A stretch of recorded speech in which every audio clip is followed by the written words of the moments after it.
कहां से आना हुआ है? मेरा छत्तीसगढ़ के जिला सूरजपुर से। फिट इंडिया एक अभियान को लेकर के 18,000 किलोमीटर की यात्रा साइकिल के द्वारा छत्तीसगढ़ से शुरुआत होती है और आज और अभी दिल्ली पहुंचती है ये यात्रा। सबसे पहला जो स्टिकर है वो फिट इंडिया का है, जिसमें मोदी जी का फोटो है और स्वास्थ्य के प्रति जागरूकता अभियान को लेकर के इन्होंने अनुराग ठाकुर का भी एक फोटो लगाया है राजीव कुमार रजवाड़े ने अपने साइकिल यात्रा के साथ में। मध्य प्रदेश, महाराष्ट्र, मुंबई, गोवा, कर्नाटक, केरल, तमिलनाडु, आंध्र प्रदेश, उड़ीसा, झारखंड, बिहार, उत्तर प्रदेश, उत्तराखंड, हिमाचल प्रदेश और जम्मू कश्मीर, लद्दाख, पंजाब, हरियाणा और ये दिल्ली, इतना सब राज्यों को कवर करते हुए ये यात्रा एक अकेले युवा की, नौजवान की दिल्ली पहुंचती है। तो खाने की व्यवस्था कैसे रही है? देखिए, ये जो झंडा है ना, ये बहुत पावरफुल झंडा है पूरे देश में और पूरे विश्व में। अगर आप कहीं भी जाएंगे तो आपको तो पता ही होगा कि हिंदुस्तान के झंडे का सम्मान पूरा विश्व करता है। श्रीनगर पहुंचने से पहले डल झील के आसपास 3 स्कूली युवकों ने स्कूटी से जा रहे थे, तो मेरा झंडा चलाता हूं तो पीछे उड़ता है वो, तो उन्होंने पकड़ के वो खींच दिया तो झंडा नीचे गिर गया और मेरे को 2 थप्पड़ मार लेते, बर्दाश्त कर लेता। देश का अपमान क्यों कर रहे हैं? शुरू से ही उनके मन में जो कट्टरपंथी विचारधारा भर दिया जाता है, शुरू से ही आप तो जानते हैं, तो वही उनके दिमागों में भर दिया जाता है और वही इसका परिणाम है कि जो भारत देश के झंडे का वो अपमान करते हैं। यह स्थिति आपको इतने राज्यों में केवल जम्मू कश्मीर में देखने को मिली? हाँ, जम्मू कश्मीर में, बाकी किसी भी स्टेट में मुझे नहीं मिला। देश के यशस्वी प्रधानमंत्री माननीय श्री नरेंद्र मोदी जी से मेरी कोई मांग इच्छा नहीं है। एक देशभक्ति के जज्बे से 1 मिनट का मिलना है, फोटो हो जाए, एक अच्छा मैसेज चल रहा है, बाकी कुछ भी नहीं चाहिए। नमस्कार, मैं हूं केशव मालान। आज़ादी का अमृत महोत्सव पूरा देश मना रहा है, लेकिन इस बीच जैसे ही कहीं तिरंगा हमें दिखाई देता है तो हमें लगता है कि हर घर तिरंगा का सपना शायद साकार होने वाला है और उत्साह के साथ में साकार होने वाला है। लेकिन अभी जैसे ही हमें देखिए ये साइकिल पर, एक मिनट रुकिए भैया, 1 मिनट रुकिए। जैसे ही हमें अभी पीछे साइकिल पर तिरंगा दिखाई दिया, आगे भी पीछे भी, और इस पर मोदी जी का फोटो है और आगे मुझे लग रहा है कई सारे स्टिकर्स लगे हुए हैं, तो ऐसे हमने इनको हाथ दिया। भैया क्या नाम है आपका? मेरा नाम राजीव कुमार रजवाड़े है। कहाँ से आना हुआ है? मेरा छत्तीसगढ़ के जिला सूरजपुर से। लेकिन आज दिल्ली की सड़कों पर क्यों? देखिए, भारत की आज़ादी का जो अमृत महोत्सव चल रहा है उसमें मैंने 18,000 किलोमीटर का यात्रा निकाला था 12 मार्च को जी। 12 मार्च 2022 में। तो आज मैं यहाँ दिल्ली पहुँचा हूँ, आज के तारीख में उतना।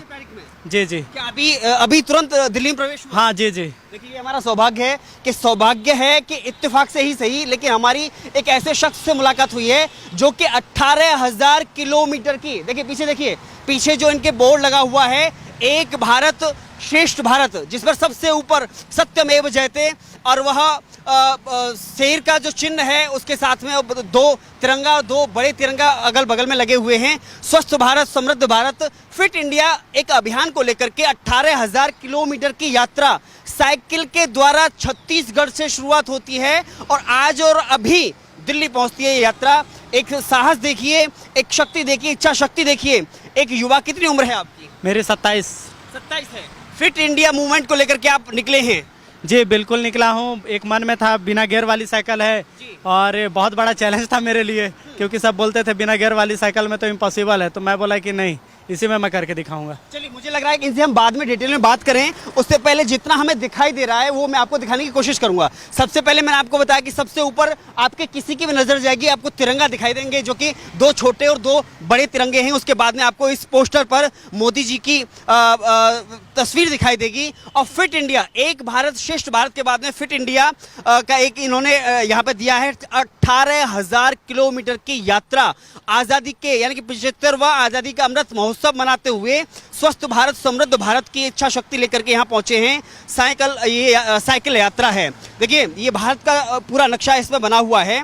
राजीव कुमार रजवाड़े इनका नाम है, जिनकी यात्रा 12 मार्च से प्रारंभ होती है, लेकिन प्रारंभ सूरजपुर छत्तीसगढ़ से जो शुरू होकर के मध्य प्रदेश, महाराष्ट्र, मुंबई, गोवा, कर्नाटक, केरल, तमिलनाडु, आंध्र प्रदेश, उड़ीसा, झारखंड, बिहार, उत्तर प्रदेश, उत्तराखंड, हिमाचल प्रदेश और जम्मू कश्मीर, लद्दाख, पंजाब, हरियाणा और ये दिल्ली, इतना सब राज्यों को कवर करते हुए ये यात्रा एक अकेले युवा की, नौजवान की दिल्ली पहुंचती है।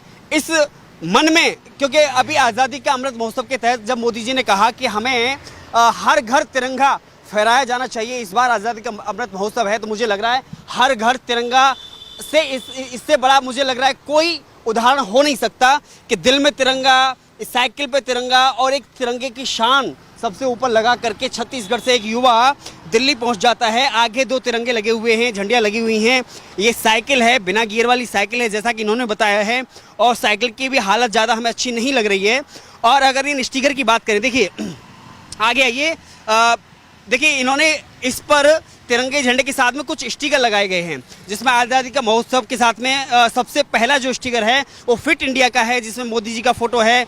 और स्वास्थ्य के प्रति जागरूकता अभियान को लेकर के इन्होंने अनुराग ठाकुर का भी एक फोटो लगाया है, राजीव कुमार रजवाड़े ने अपने साइकिल यात्रा के साथ में। अगर उससे नीचे करें, करो योग रहो निरोगी, ये नारा बहुत पहले दिया था, यही नारे के साथ में दूसरा स्टिकर है। और फ्रीडम रन यानी कि दौड़ लगाना, फिट इंडिया, या दौड़ेगा इंडिया तभी फिट होगा इंडिया, ऐसा करके इन्होंने हम फिट तो इंडिया हिट। नीचे देखिए चौथा जो इनका स्लोगन है, हम फिट तो इंडिया हिट, यानी कि खेलो कूदो, फिटनेस का दोस्त आधा घंटा रोज। फिटनेस का क्या है? ये है फिटनेस का डोज आधा घंटा रोज। देखिए लास्ट में है फिटनेस का डोज आधा घंटा रोज, यानी कि साइकिलिंग करिए। साइकिल ही आपने फिट इंडिया का मूल मंत्र माना है? नहीं, साइकिल ही फिट इंडिया का मूल मंत्र नहीं है, बहुत सारे माध्यम है। आप कोई भी चीज़ करिए, साइकिलिंग हो, योगा हो, रनिंग हो, वॉकिंग हो, लेकिन आधा घंटा अगर आप निजी करते हैं तो आपके सेहत के लिए बहुत अच्छा रहेगा वो। जी, ये यात्रा करने का मन में विचार कैसे आया और क्यों आया? देखिए, जब इतना बड़ा पर्व चल रहा है, माननीय देश के प्रधानमंत्री जी के द्वारा जो चलाया जा रहा है, तो सभी युवाओं में एक जोश और उमंग की भावना रहता है कि वो अपने देश के लिए क्या कर सकता है। मैंने जो मेरा देश के प्रति भाव था, फिट इंडिया को लेकर जो मेरे विचार थे, मैंने साइकिल यात्रा के माध्यम से ज़्यादा लोगों को इससे जोड़ने का प्रयास किया हूँ, और ज़्यादा से ज़्यादा लोगों तक एक देशभक्ति की भावना का संचार करने का मैंने प्रयास किया है। क्या रास्ते में किस तरह की कठिनाई आपको आई जब आपने साइकिल से सफ़र किया, क्योंकि समय का परिवर्तन समय समय पर रहा होगा, और किस तरह की समस्याएं आपको आई रास्ते में? बिल्कुल, रास्ते में चुनौतियाँ बहुत थी। जब मैं 12 मार्च को निकल रहा था तो सहमति घर से ही मतलब प्रॉब्लम था, थोड़ा सा पापा ने मना कर दिया था कि इतना लंबा यात्रा पॉसिबल नहीं है, प्लस इस साइकिल पे। तो मैंने बोला कि नहीं, मैं जाऊंगा। प्लस चुनौती भी ये था कि खाना पीना रहना इतना दिन का कैसे करना है, अकेला व्यक्ति। और जैसे मैं पहाड़ एरिया में पहुंचा, उत्तराखंड हिमाचल में, तो पहाड़ी एरिया में इस साइकिल पे थोड़ा दिक्कत था, तो मैं साइकिल को भी अपने आप साथ चलाता था। लद्दाख में मुझे बहुत ज़्यादा दिक्कत आया, वहाँ ऑक्सीजन प्रॉब्लम।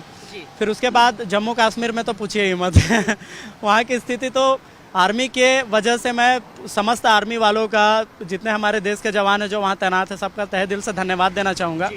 उन्हीं के बदौलत मैं झंडा जो लगा के आ पाया, नहीं तो वहाँ तो क्या ही बताऊँ मैं। क्या बताइए, जरा एग्जाम्पल बताइए, ऐसा क्या हुआ आपके साथ? श्रीनगर पहुँचने से पहले डल झील के आसपास 3 स्कूली युवकों ने स्कूटी से जा रहे थे, तो मेरा झंडा चलाता हूँ तो पीछे उड़ता है वो, तो उन्होंने पकड़ के वो खींच दिया, तो झंडा नीचे गिर गया। तो फिर वो आगे बढ़ गए, फिर मैं आर्मी वाले को बताया मैंने, तो आर्मी वाले ने फिर, मैं बोला कि आगे वो लड़का देख रहा था खड़े होकर, फिर मैं बोला सर मुझे डाउट हो रहा है कि वही लड़का है, अगर वो होगा तो मैं आपको इशारा करूँगा आगे जा रहा हूँ, आप रुकवाइएगा।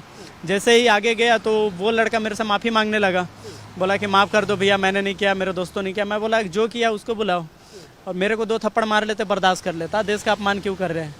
तो फिर मैं पीछे फिर आ गया, आर्मी वाले से मिला तो भी वो भी पीछे आ गया। फिर आर्मी वालों ने सबक सिखाया उनको, इतनी कम उम्र में बताओ, देशभक्ति का जहाँ भावना होना चाहिए उनमें थोड़ा भी नहीं था। तो ये ऐसा उन्होंने क्या कहा, आखिर इस तिरंगे को देख करके क्या उनकी पीड़ा थी, उनकी जलन क्या थी? शुरू से ही उनके मन में जो कट्टरपंथी विचारधारा भर दिया जाता है, शुरू से ही, आप तो जानते हैं, तो वही उनके दिमागों में भर दिया जाता है, और वही इसका परिणाम है कि जो भारत देश के झंडे का वो अपमान करते हैं। यह स्थिति आपको इतने राज्यों में केवल जम्मू कश्मीर में देखने को मिला? हाँ, जम्मू कश्मीर में, बाकी किसी भी स्टेट में मुझे नहीं मिला, किसी भी स्टेट में। हालांकि लोग मजाक बनाते थे, कोई कुछ बोलता था, लेकिन इस तरीके का झंडे का अपमान कोई नहीं किया। ऐसा भी कहीं मौका मिला कि जब किसी ने इस तिरंगे को देख करके आपको सैल्यूट किया हो, सलाम किया हो? हजारों लोग। अगर मैं मोदी जी से अगर मिलता हूँ कहीं भी, अगर कहीं फ़ोटो वायरल होती है तो हर इंडिया में मैं ही दिखूंगा आपको। इतने लोग मेरे को रास्ते में मिले, सेल्फी लिए, फ़ोटो लिए हैं, सैल्यूट किया, फ़ोटो लिए, सेल्फी लिए, सैल्यूट भी किए तिरंगे को देखकर। बहुत लोग मिले, बहुत। एक पीड़ा हुई कि जब जम्मू कश्मीर जहां धारा 370 हटाने के बावजूद भी अगर ऐसे हालात हैं तो मन में पीड़ा हुई?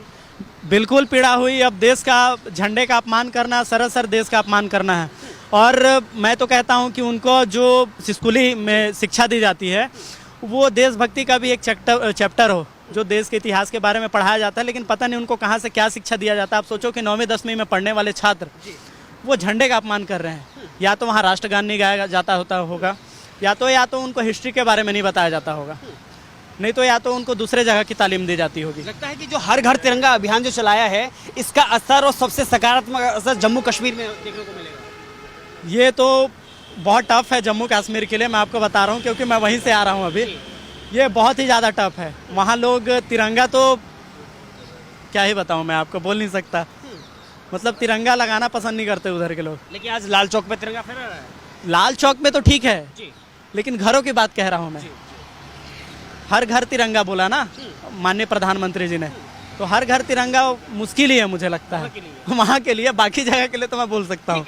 अगर और इसके अलावा किस तरह की चुनौतियों का आपको सामना करना पड़ा? जाहिर सी बात है, धूप थी बहुत ज़्यादा। जब मैं 12 मार्च को निकला था तब थी धूप। खाने की भी कहीं कहीं समस्याएं आती थी, लेकिन इतना मैंने अपने जीवन में, इस यात्रा में मैंने देखा कि अगर आप अपने आप को किसी कार्य के प्रति पूरी निष्ठा से अगर समर्पित कर देते हो, तो भगवान भी आपके साथ रहता है। तो कहीं ना कहीं किसी भगवान के रूप में ही कोई व्यक्ति मेरे साथ मदद करने के लिए आ जाता था।